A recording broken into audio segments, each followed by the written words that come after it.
Hello welcome back to my channel. അപ്പോൾ ഇന്ന് നമ്മൾ ഉണ്ടാക്കാൻ പോകുന്നത് ഒരു അടിപൊളി വൈറ്റ് സോസ് പാസ്തയാണ്. അപ്പോൾ അതെങ്ങനെ ഉണ്ടാക്കാമെന്ന് നമുക്ക് നോക്കാം. Let's get started.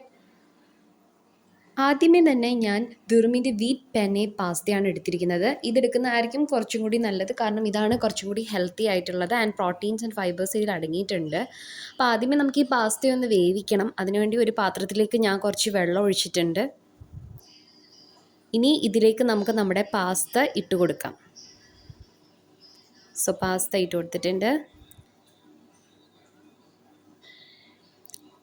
ഇനി ഇതിലേക്ക് സ്വല്പം ഉപ്പ് വേണം.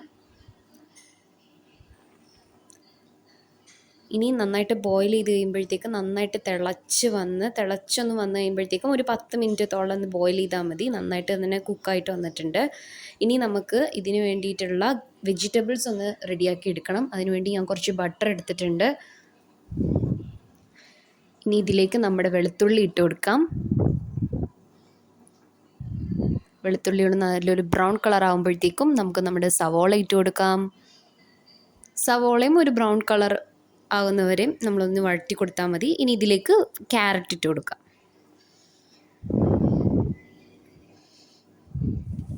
ഇപ്പോൾ സവോളയും അതുപോലെ നമ്മുടെ ക്യാരറ്റും നന്നായിട്ട് വഴറ്റി വന്നിട്ടുണ്ട്. ഇനി നമുക്ക് നമ്മുടെ വൈറ്റ് സോസ് ഉണ്ടാക്കാൻ വേണ്ടിയിട്ട് നമ്മൾ ബട്ടർ എടുത്തിട്ടുണ്ട്. 2 ടീസ്പൂൺ ബട്ടർ എടുത്തിട്ടുണ്ട്. ഇനി അതിലേക്ക് ഞാൻ മൈദപ്പൊടി ആഡ് ചെയ്ത് കൊടുത്തിട്ടുണ്ട്. ഇനി അതിലേക്ക് കുറച്ച് പാലും കൂടി ഒഴിച്ച് കുറേശ്ശെ പാലൊഴിച്ച് അതൊന്ന് കുറുക്കിയെടുക്കുക. ആ കുറുകി വരുന്ന പരിവാകുമ്പോഴത്തേക്കും അതിലേക്ക് നമ്മൾ നേരത്തെ ഉണ്ടാക്കി വെച്ചിരുന്ന ആ ഒരു മിക്സ് ഇതിലേക്ക് ഇട്ട് കൊടുക്കുക. ഇനി നിങ്ങൾക്ക് മൊസറല്ല ചീസൊക്കെ ഉണ്ടെങ്കിൽ അതൊക്കെ ഇട്ട് കൊടുക്കാവുന്നതാണ്, അല്ലെങ്കിൽ നോർമൽ ചീസാണെങ്കിലും ഇട്ട് കൊടുക്കാവുന്നതാണ്. നന്നായിട്ടൊന്ന് മിക്സ് ചെയ്യുക. അപ്പം ഇനി ഇതിലേക്ക് നമ്മുടെ കുക്ക് ചെയ്ത് വെച്ചിട്ടുള്ള നമ്മുടെ പാസ്ത ഇട്ട് കൊടുക്കുക. അപ്പം ഞാൻ ഉണ്ടാക്കിയപ്പോൾ കുറച്ച് കൂടുതൽ പാസ്ത ഉണ്ടായിരുന്നു. അപ്പം ഞാനത് വേറൊരു പാത്രത്തിലേക്കാണ് പിന്നെ മാറ്റിയതാണ് കേട്ടോ. നന്നായിട്ട് തന്നെ ഇളക്കി കൊടുക്കുക. എല്ലാം നന്നായിട്ട് ഒന്ന് മിക്സായിട്ട് വരട്ടെ. അപ്പോൾ നമ്മുടെ പാസ്ത ഇവിടെ റെഡിയായി വന്നിട്ടുണ്ട്.